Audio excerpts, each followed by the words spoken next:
Okay, Bruce, would you mind introducing your friend here, since you're the, Bruce came to me after the last meeting and said, I got an idea of somebody who might be an interesting guest speaker, and they were old buddies from the military, so I'll let Bruce introduce our guest speaker today.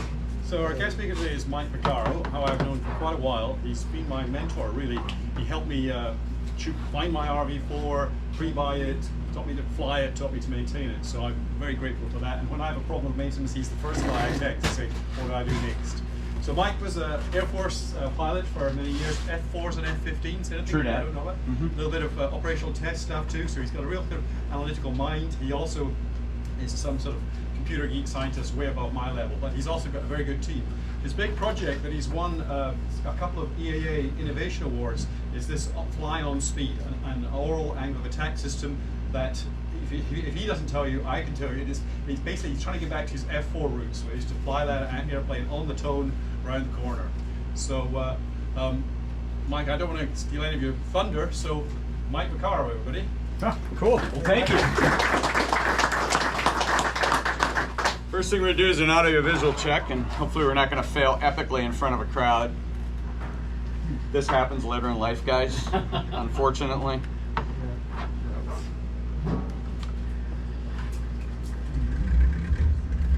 Did you wake up your screen? It should be fine. All right. Let's see. No signal. Brilliant! Ah! There we go. Okay, awesome. Well, cool. As Bruce said, I'm back. I'm saving up for a second syllable, and I apologize in advance because occasionally I drift into the PG-13 type of language. So, trigger warning for anybody here. I'm like these guys. I learned to fly in high school, put myself through college as a flight instructor, hauling checks at night. Spent 25 years in the military, and I currently haul rubber dog doo-doo out of Hong Kong in the middle of the night in a 777 for FedEx. So please remember FedEx for all your shipping needs, because I have an expensive wife. And I live right over in Niceville, Florida, which is just east of Eglin Air Force Base. And I have the privilege of working with some really, really, really smart guys, okay? Bruce said that I am the computer geek. That is not true. I'm actually the LCD, the least common denominator. I'm only the stick monkey in the program. The engineers are the talented folks that make all this happen. And I got a little box I'm going to hand around, and everything that we do is generated by the computer and the pressure sensors that are in this box.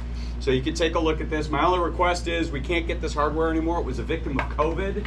So I use this one as a demonstrator, but it actually works. So don't take the SD card out of it or start doing EAA stuff where you're going to noodle with it and make it better. But yeah, take a look, please, and pass that around. Our mission is to provide accurate, responsive, intuitive AOA signals to the pilot. And we also have a little visual display over here on the right, and you'll see that in some of the example videos. Now, what's really interesting is when we started the program, we didn't have a visual display because I'm an old F4 guy, and we didn't really use the indexer much. And an indexer is what we call this AOA display in the military, okay? And we didn't use that much in the jet. We just actually listened to the signals most of the time. Later on, I eventually succumbed to social pressure, and I let the engineers invent a visual display. So we just took a standard military display, which is the donut and chevrons everybody's used to. We added this trend indicator in the middle, so this white bar that goes up and down.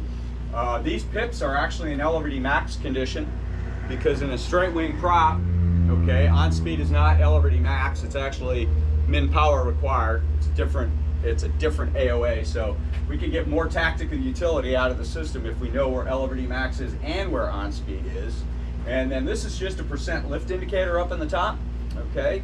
So any airplane that's generating 60% lift is at an on-speed condition. Doesn't matter if you're in a 747 or you're in a J3, okay? And then a 50% lift condition always occurs at LRD max. And there's a little flap indicator here because an AOA system has to know where the flaps are to work properly. Slip skid ball, because if you're going to depart, control flight, or spin the airplane, you have to be stalled and yaw has to be present. And then this is just kind of instructor pilot stuff. We call this an energy display, but it's also got indicated airspeed and G-load. So if I put one of those in the back cockpit, it gives me a lot of SA as an instructor without having a whole set of instruments. So that's how we designed the visual display. This is my secret lair, okay? It's about 5 miles east of Eglin Air Force Base in the restricted area over there at Ruckle Field. It's a 4,000-foot grass runway. I have an RV4, and in my RV4, I have a GNSS INS system, which is completely separate from the avionics in the airplane. So that's a reference gyro that's accurate to within 300ths of a degree in all 3 axes, okay? And it's pressure compensated and temperature compensated. So we can compare everything we get from our system to the data that we record from that gyro. We also have you can see out on the wing here, there's an air data boom. Okay, that's the classic way of testing angle of attack, and side slip is you just put a boom out on the wing that has a couple of different vanes. So both the GNSS INS and then the boom become the reference system, and everything we do, we compare against those 2 systems, and that's how we know what our accuracy is. Everybody on the program is either a fighter weapons school graduate like I am, or a experimental test pilot. You know, the guys that couldn't get into fighter weapons school but had to go somewhere in a career salvaging move. Okay, and we've got 2 airplanes that are fully instrumented like this. My airplane is instrumented here, and then Terry Lutz up in Michigan has an RV-8 that's also fully instrumented. On my airplane, I had the capacity to fly 2 systems at the same time. So I repurposed my aileron access panel on the left-hand side, and I have a secondary AOA system in there, and I can fly 2 probes in the same flow field, which is really, really important. And that also allows me to compare 2 probes simultaneously. Right now I'm flying a Dyna probe and a Garmin probe in close formation. Okay? And then this is the actual unit itself. That's the box you guys are handing around. That's the GNSS INS. It's about the size of a postage stamp and about a 1/4 inch thick. And it costs $10,000 but it's a miracle of technology. And it sits right on top of our box. So we are apples and apples as far as all the angles are concerned. This is a little bit hard to watch because what you're going to watch is you're going to watch a widow and an orphan created simultaneously about a year ago at a STOL competition out in Nebraska. And this is why we do this, guys. Unfortunately, this gentleman's going to die in an 85-year-old airplane using 85-year-old handling techniques. We figured out in the military about 50 years ago there's a better way to do business. And it hasn't really slid over into the general aviation world yet. And that's what we're working on real hard. The EAA is fully on board. The EAA now has an AOA working group. We've incorporated AOA in all the simulators up at Oshkosh, so if you make it up to the air show and you haven't had the experience of flying with AOA, you can use our simulators and you can come on over there and you can try it out. So, where's my newest private pilot? Are they cooking? Did you make them leave? They're cooking, but we got They're one cooking? right here. Okay. Right back here. Can I stall my airplane if I see that on the airspeed indicator? Absolutely I can, and I have, because if there's an aircraft handling mistake that hasn't been made, I have yet to not make it, okay? So I've experimented with all kinds of things, including the drag chute and spins in the F4. But the point is, an airplane can stall at any airspeed and any attitude.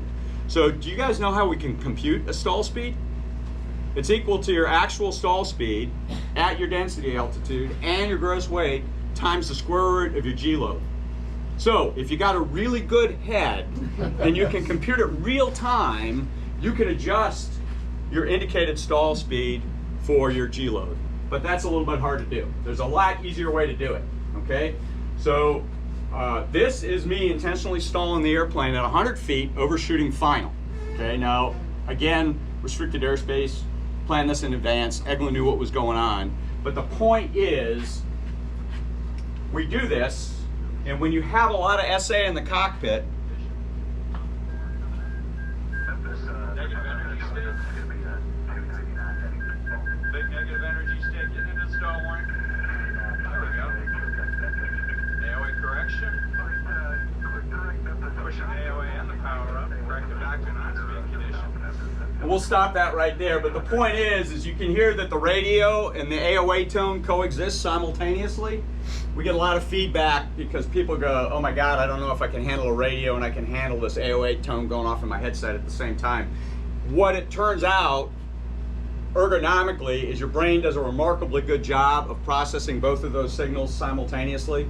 As a matter of fact, the brain processes sound faster than vision, okay? It's an older evolved response, so it goes right to your lizard brain. And the cool thing about sound is, other than the engine sputtering, we don't do much with sound except for radio communications in airplanes.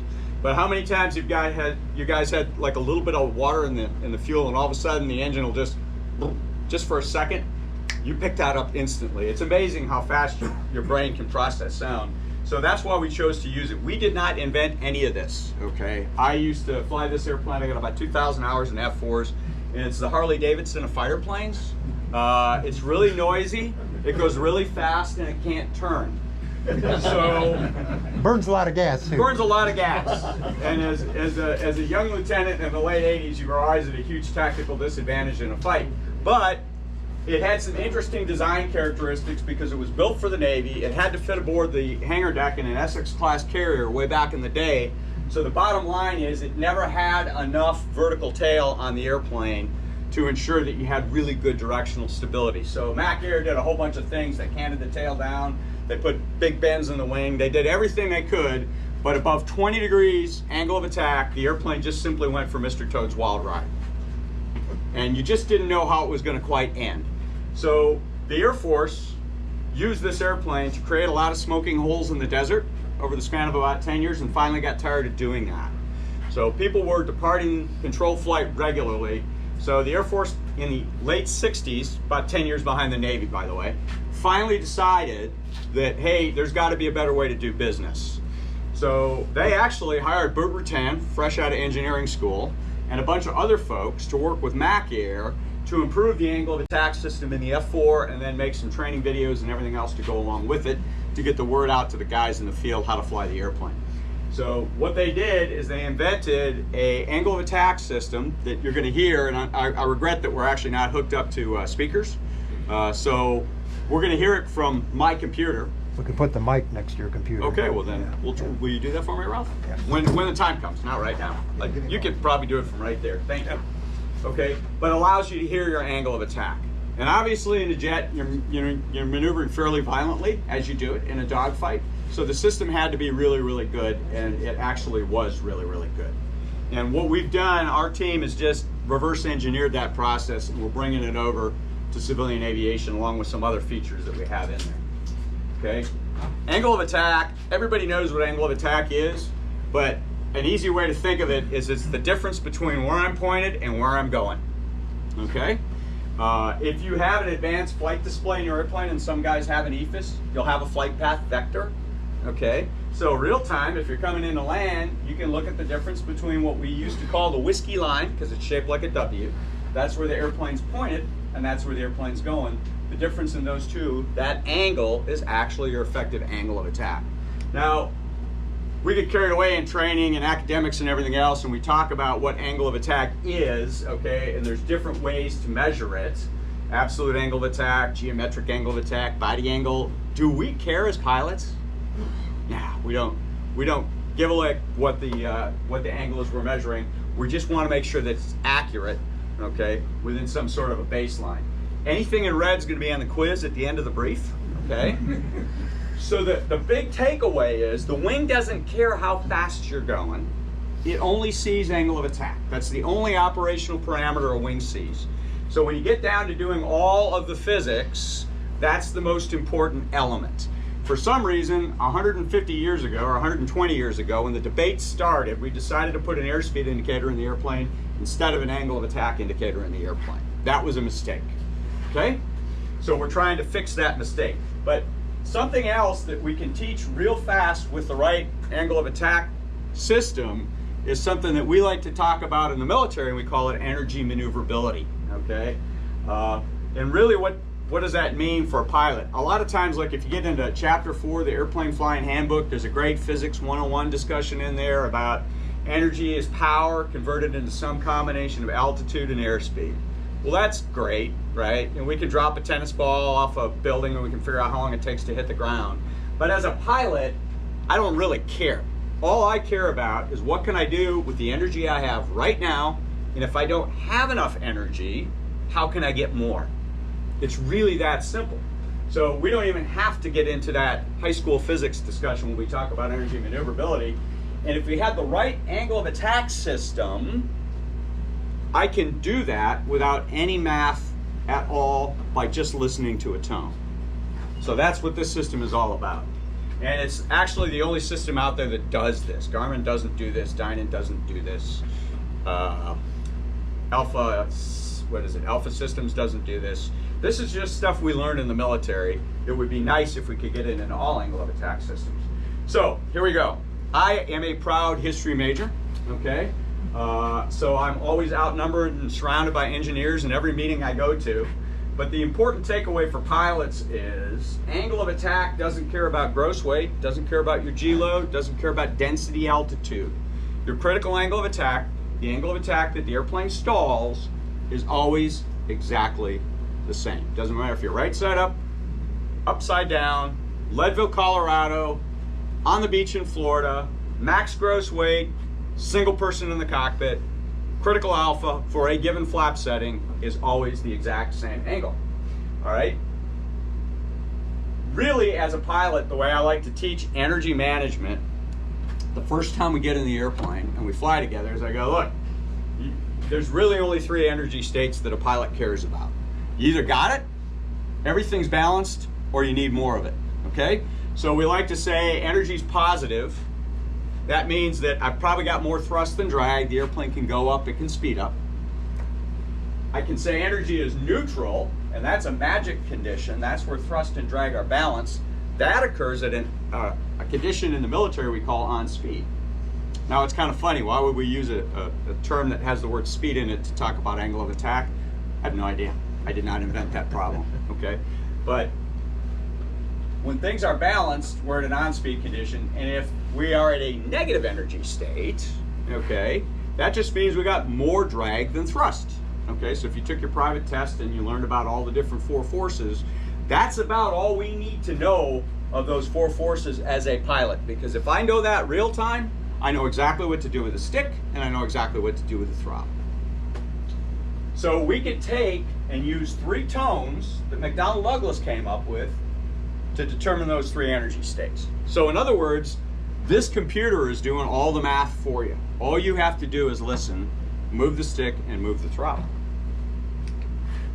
So that's what this is going to sound like using the old Mac Air technology.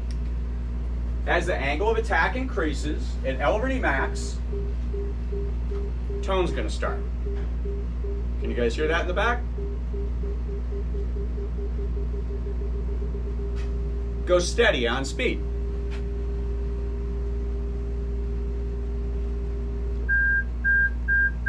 Gets loud and annoying when you're slow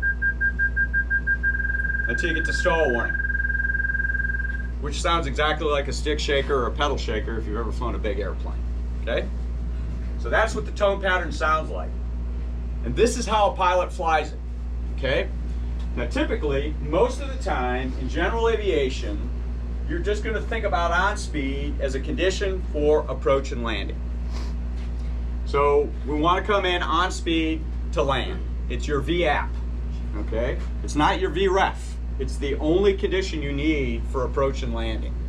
We don't add any wind to it, so they add all of the headwind and half the gust, blah blah blah. There's none of those rules of thumb. It's also not VREF, which is VAP plus 5, if you guys remember that from your test. It's just an angle of attack that is appropriate for approach and landing. So if you want to maintain an on-speed condition, it's pretty simple if you're listening to on speed, because if you're a little slow, you push something, okay? Either the stick or the throttle. If you're a little fast, you pull something, either the stick or the throttle. And then what we do is we kind of fly the bottom part of the curve as pilots. Nobody's precise. You'll see that in some of my videos. If I'm a little fast, that's okay. Am I a little slow? That's okay too. It's probably safer to be a little fast than a little slow, but it doesn't matter because I know exactly how far away from the stall I am. And I know that I'm not in a real bad position down here because I haven't heard stall warning yet. Okay, everybody should be familiar with this, but the part of the flight envelope that we care about with angle of attack is this line right here. That's called the aerodynamic limit. If you guys remember from academics, that's where the airplane stalls, okay? And if you get to this point here, this is my airplane, okay, and Bruce's airplane, so it's a 6G airplane. Basically, below 6 Gs, I can't hurt the airframe if I take it outside of the envelope, okay? And right at 6 Gs, I'm right at the limit where I am at the G limit of the airplane and the minimum speed that the airplane stalls, and you guys learn that as maneuvering speed, right? And remember, maneuvering speed changes as a function of gross weight. But guess what?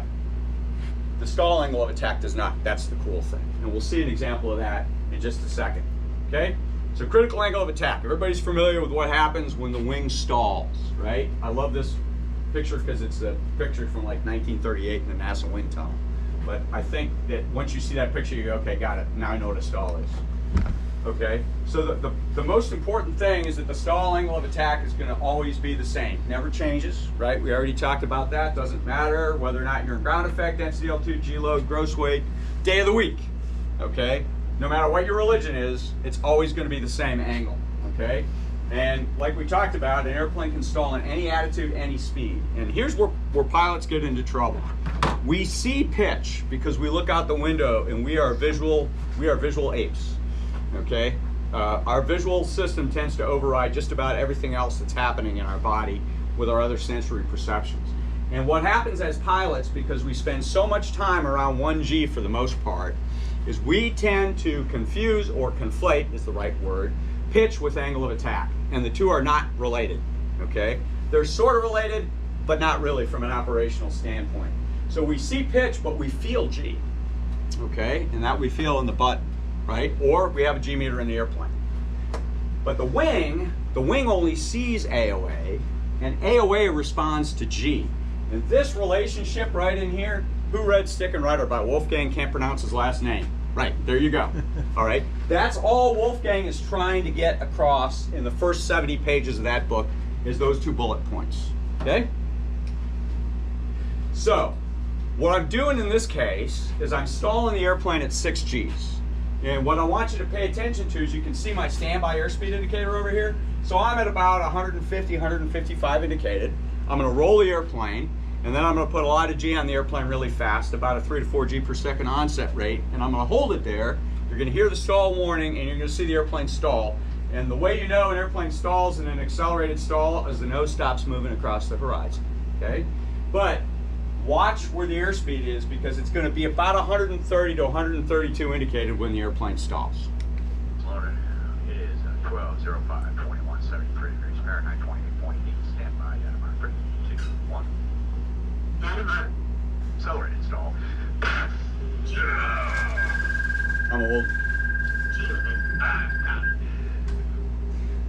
So the airplane stalled at about 132, which is maneuvering speed. So I was right up at the corner of the flight envelope doing that. That's the maximum I can get out of an RV4 without bending the airplane. So one of the things we like to teach when we start talking about AOA and energy maneuverability is you got to get your brain out of 1G, okay?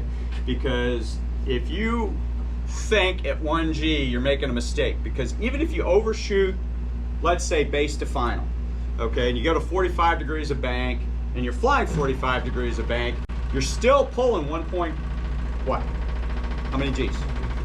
1.4 Gs, okay? So what's the square root of 1.4?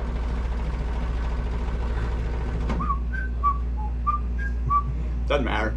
The short answer is your indicated stall speed is going to increase by about 15% in that condition, right? But angle of attack isn't. So look at what the angle of attack does. It mirrors that parabola, okay, on the left side of the envelope, the aerodynamic limit. So this, our on-speed band, that magic point in space we want to use for approach and landing and maneuvering, well, it just goes up through the band. So notice here at VREF, it's about, oh, I don't know, 60, 70 knots in this airplane. LRD max is about 90 knots in this airplane. But if I'm up at 4 Gs, notice that it's about 140 indicated. And we'll see that in some of the video too. So you got to get away from that 1G line where we're all wired. So here's another big takeaway. Notice that AOA increases just like the outside of the flight envelope, but pitch doesn't. Pitch can be real linear. This is a plot of the maneuver in the video where all I'm doing is pulling the nose up, Pull, stop, excel, nose is coming up. 45 degrees, putting my feet on the horizon. Throttle's coming back. 10 degrees. 20 degrees. 30 degrees. Now watch how fast that increases. 45 degrees, notice that. Woohoo! AOA recovery. Obviously I have a good time at work, okay? But the point is notice as you get slow how fast angle of attack increases. And notice how fast the visual indication increased right there. And that's what gets people into trouble. Because they're a little slow, they pull a little bit hard, and all of a sudden their angle of attack is going up precipitously, okay? Big word, sorry, goes up really fast. All right, the other thing is AOA and pitch are not in sync with each other at all, okay? So this is just a plot of me doing something that the engineers call a vertical S. I'm just flying along, straight and level, and I just put 4 Gs on the airplane, and I go 40 degrees nose up, 40 degrees nose off. But what I want you to see is the blue line is pitch, and I have a carburetor, so that's the best I can do with a carburetor. But look at what happens with AOA. The AOA goes up a lot faster than the pitch goes up. Matter of fact, I'm completely out of sync by the end of the series of maneuvers. So that is kind of an abstract way of showing it, but this is an easier way to see it, okay? A secondary stall. So this is what happens to us in the real world. Stall. Reduce the angle of attack. So the system is saying, hey dude, recover, but don't pull too hard. And then we get back to non-speed condition. So did you hear what happened with the angle of attack? That's what we mean when we say angle of attack and pitch are out of phase with each other. So your eyes are lying to you. The nose is down, you go, things have got to be good, but that's not the case, okay? Because the flight path of the airplane is still going down. And remember, all angle of attack is the difference of where you're pointed and where you're going. And that's why people have trouble with secondary stalls. And that's why pitch and AOA, you got to kind of start to divorce those two concepts in your brain. Now, look at how G and AOA correlate though, okay? Right on the money. So as soon as the G comes on the airplane, as soon as you start to pull the airplane, your AOA goes along right with it, okay? So that's why whatever is giving you that signal has to have something that the engineers call really good transient response. So in other words, this box needs to know when it's pulling G's and needs to be able to compute a good AOA for you. One of the issues with a lot of, well, not a lot, but some of the commercial systems is lag in the system. So that you're not getting a good cue, but that is just something that is part and parcel of those systems, okay? But this is the important relationship right here. Anytime you put G on the airplane, even if it's just a 30-degree bank, okay, your AOA is going to come up with it. All right, so cool thing, experimental airplanes, day VFR, 91205 minimum equipment, that doesn't apply to us. Now, I'm not advocating anybody goes out and does this because you've got to have the right AOA system to do it, but I regularly fly my airplane with no airspeed indications at all, okay? And so this is just an angle of attack takeoff, and we'll watch it, and I'll just... This morning we're going to be flying the airplane without any airspeed indications at all in the cockpit. So I've got my standby, I've got my primary flight display all covered up, and on my AOA indexer I've just got AOA only information. So I've got trend information, percent lift, and angle of attack. And I'm Italian, so I talk with my hands. So the very first thing we're going to do is demonstrate a takeoff using AOA only, and we're going to rotate and do our initial climb on speed, which is going to be the solid tone, and then we're going to accelerate to an LRD max condition to approximate best rate of the climb. Underground regarding proper rate, approximately 3611 northbound rumble.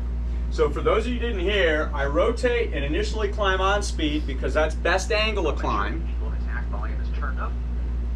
When I get over the top of the trees and I retract the flaps, I accelerate to an LRD max condition because that is best rate of climb.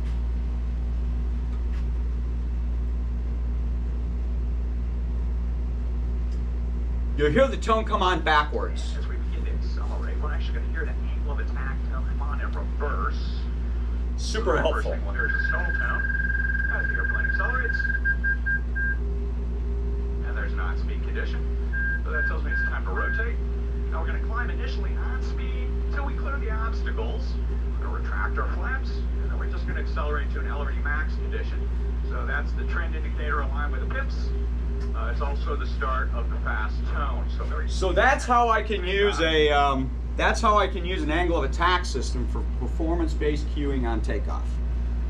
Now your angle of attack system has to be accurate to do that. You can't do that with a Garmin. You can't do that with a Dynon system.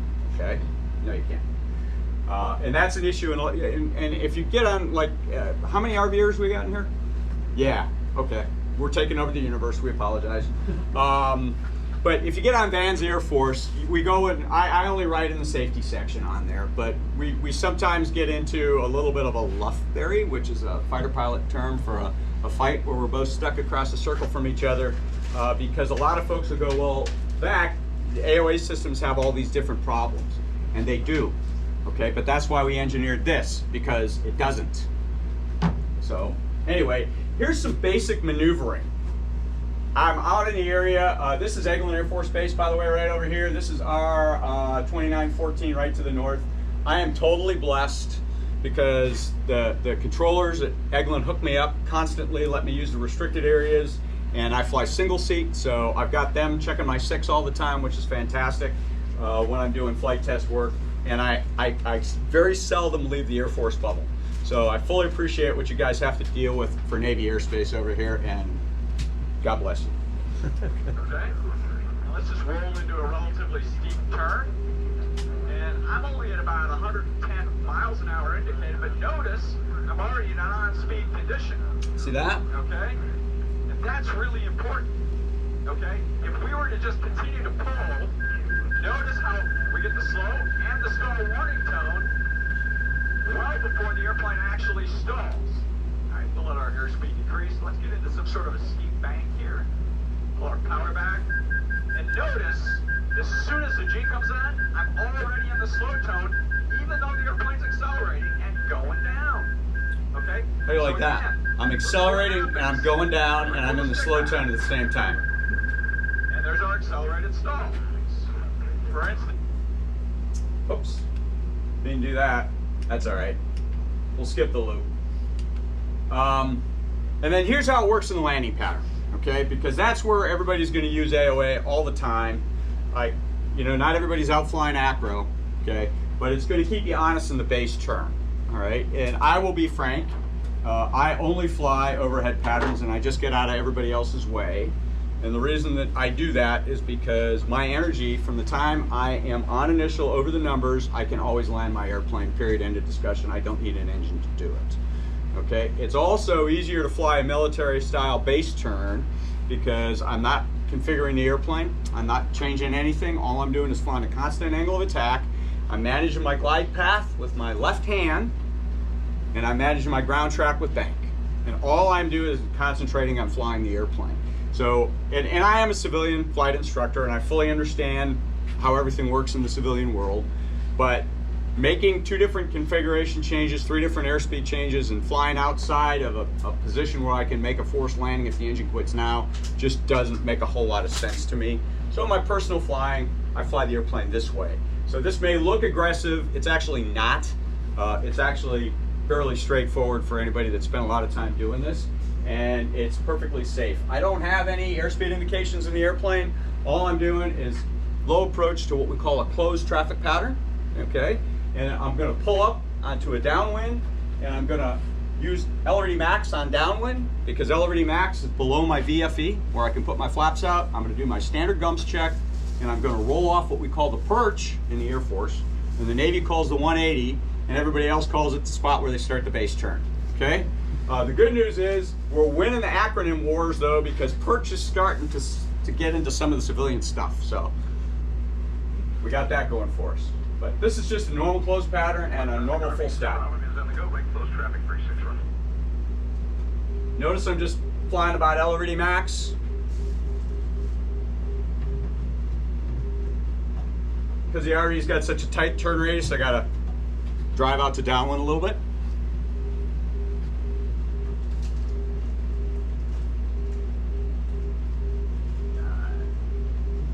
Roll out on downwind. Clear our landing check. Gas, pre-carriage, mixture, propellers, pressure approved. And accelerate to lowering max VFD condition. Here we go. Flaps 20 selected. Trim. I have Armstrong flaps. On speed. Looking over my shoulder. Off the perch. Traffic RV, separate armor hands. Right base gear down, option 3-6 row. That's it. Just maintaining an on-speed condition all the way till I'm ready to flare the airplane.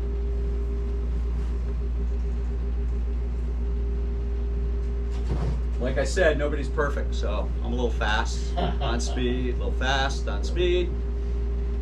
Some days I get lucky. How much do you think are you concentrating on looking at the display, and how much you just listen? I listen 100%. You could close your eyes and do yeah, this. yeah. The display is purely here so you guys can see what's going on with AOA. Okay. Yeah. You're doing this eyes closed, kind of. Yeah. Because I can, that way I don't have to look inside the cockpit at all, Bruce. Yep.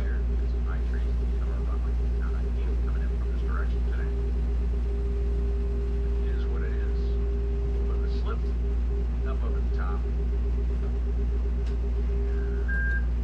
Establish our on-speed condition for touchdown. That's it. That's all there is to landing the airplane. Gums check, roll off the perch, on speed condition, glide slope, ground track.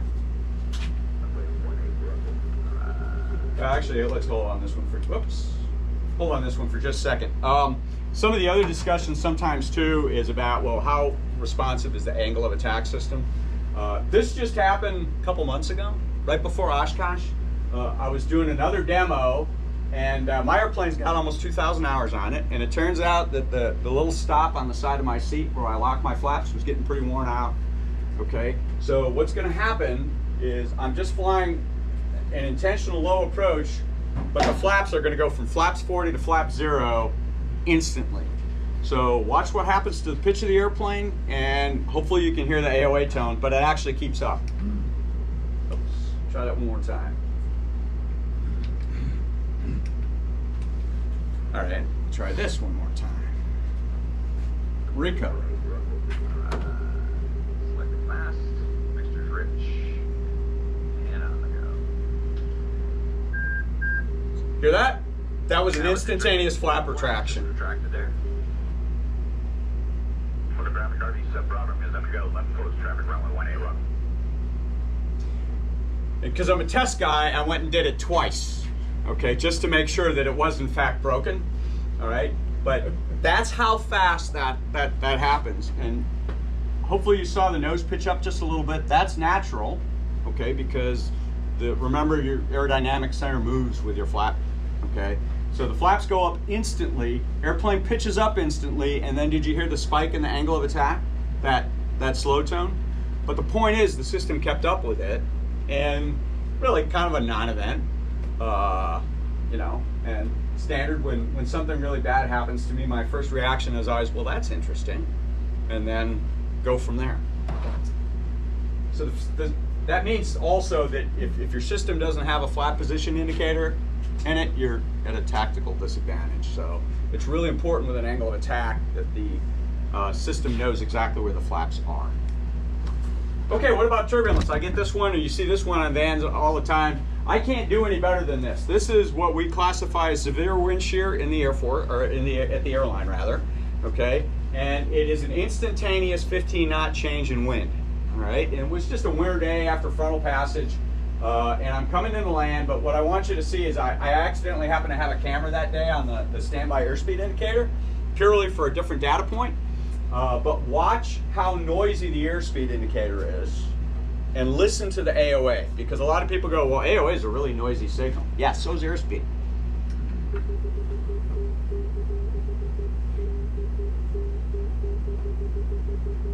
It was a tad bumpy. I'm intentionally slightly fast on the tone, But watch this. That's it. Lost 15 knots instantly. And did you hear the change in tone?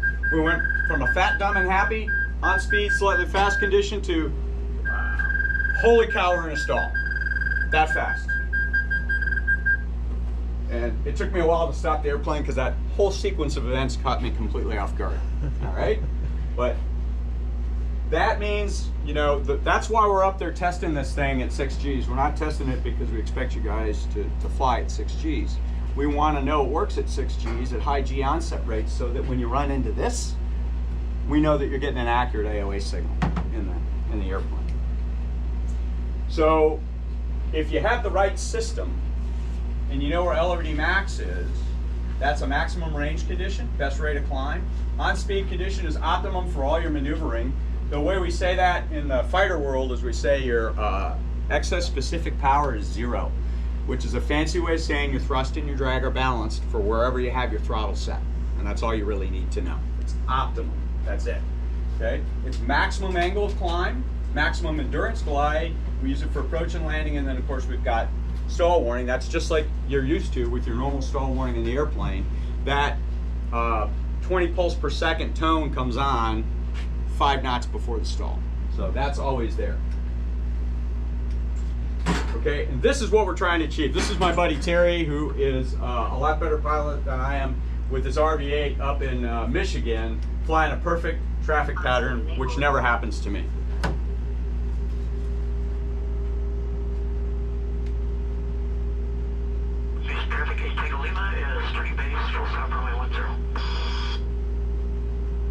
Hear the solid tone?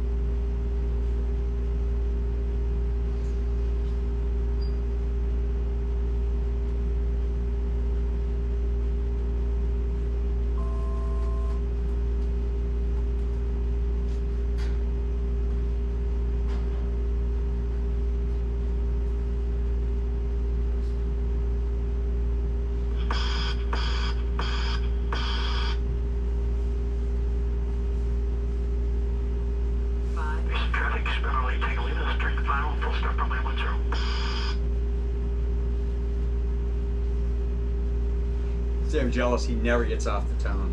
Oh, he did for just a second there. And notice the airspeed dancing around.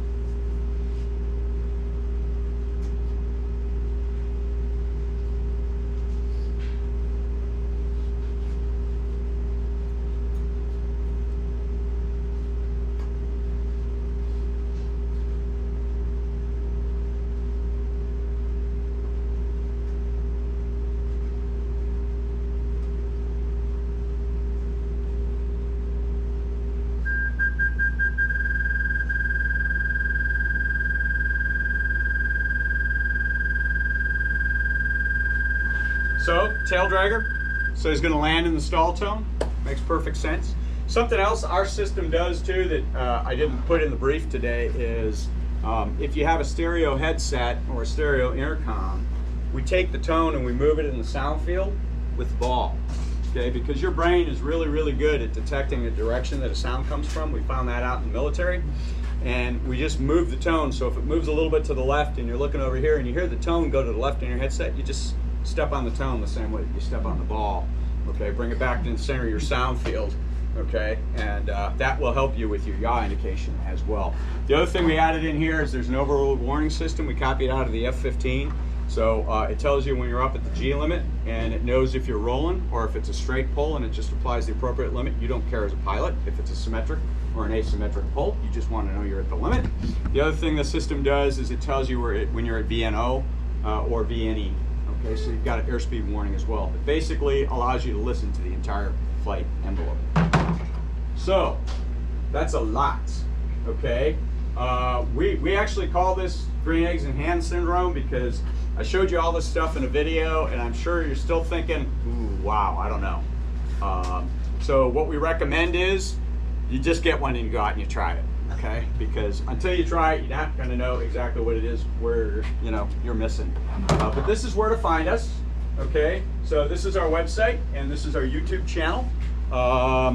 I work in a fishbowl, so just about all of my test sorties and everything are up on the YouTube channel. Now that we're pretty mature with the hardware, and we can't build this anymore because we can't get this particular part right here, so we're redesigning the hardware.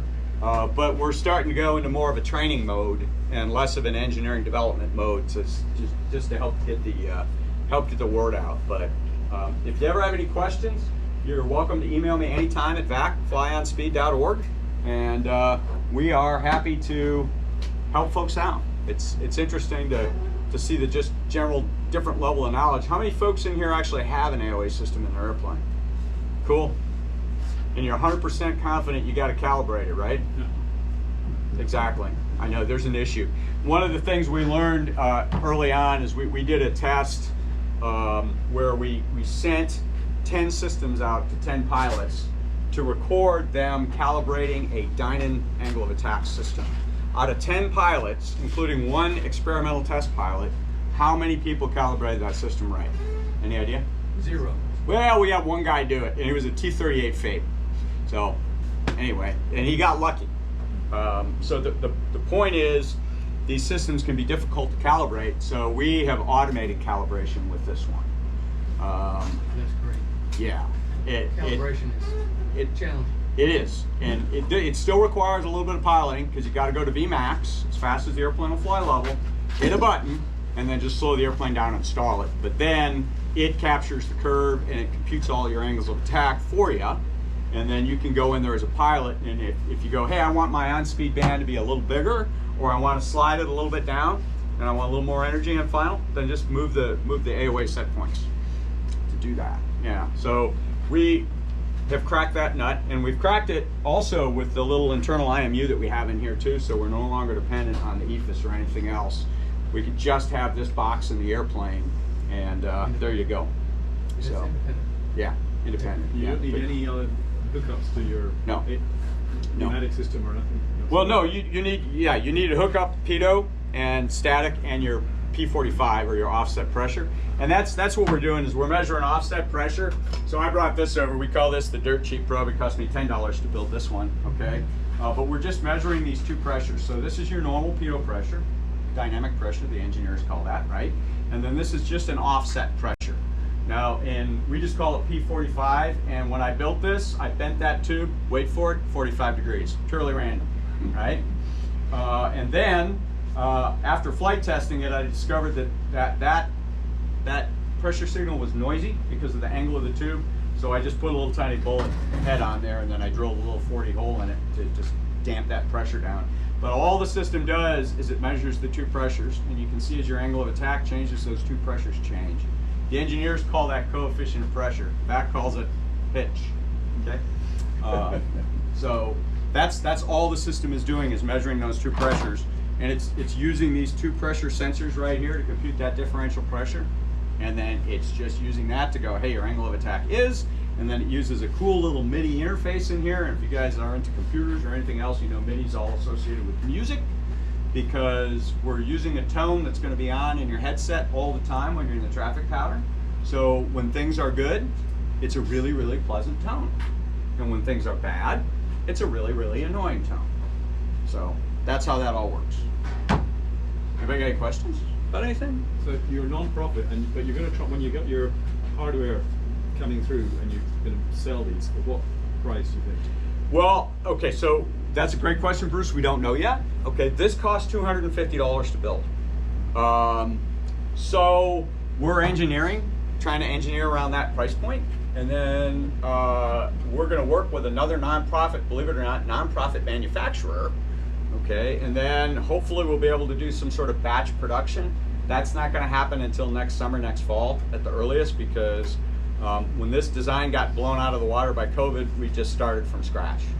We're right now just redesigning the new box, whatever the new box is going to be, and I still need to test it. So you don't hundreds rather than thousands? What's that? Hundreds rather than thousands? Yeah, I'm hoping 500 or less, because who's cheaper than an RV pilot? Haven't met that person yet, right? Okay.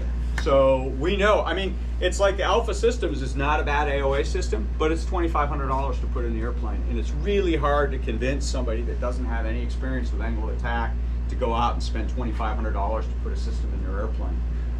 We talked about it a little bit, Van and I have talked about it, and he seems to think 1,000 would be the magic number. I'm trying to get at half of that, but we don't know yet. We'll see what happens. Because we'll sell either through Van's catalog probably, or maybe on our website. We haven't worked that out yet, Bruce. Will it be purely for home builds, or any intention for me to be able to get a STC at my 182 for something So that's a great question, Ralph, and we're a nonprofit, experimental only, to keep the lawyers away from us. Don't quite know how that will work.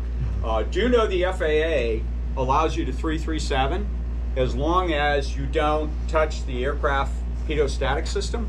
And if you saw some of my examples, you know, where I got this thing mounted on the plate right next to the probe, it'd be possible to do something like that. We have exactly one.